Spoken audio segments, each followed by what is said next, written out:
an economist who works for the WHO has written a report concerning climate lockdowns, which has been published by both Gates and Soros-backed NGOs and a group representing almost every bank, oil company, and tech giant on the planet.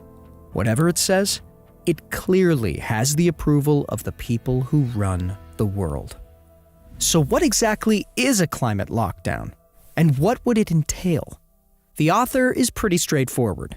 Under a climate lockdown, governments would limit private vehicle use, ban the consumption of red meat, and impose extreme energy-saving measures, while fossil fuel companies would have to stop drilling.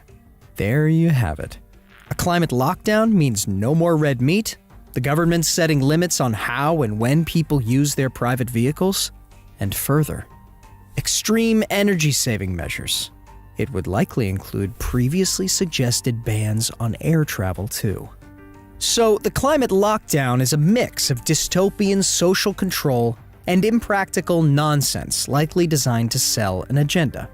But don't worry, we don't have to do this. There is a way to avoid these extreme measures. The author says so. To avoid such a scenario, we must overhaul our economic structures and do capitalism differently.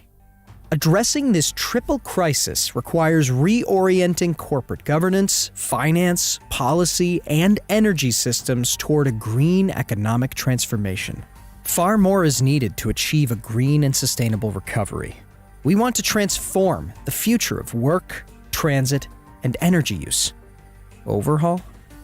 Reorienting? Transformation? Seems like we're looking at a new-built society.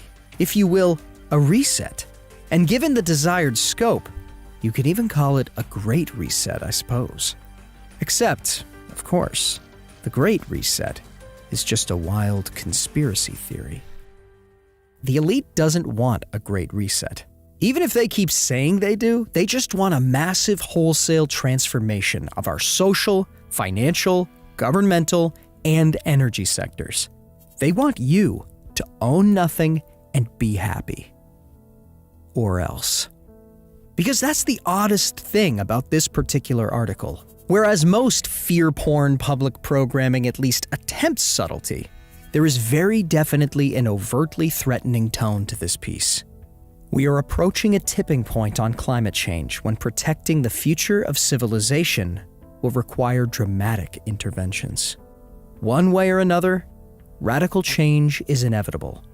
Our task is to ensure that we achieve the change we want, while we still have the choice. The whole article is not an argument, so much as an ultimatum.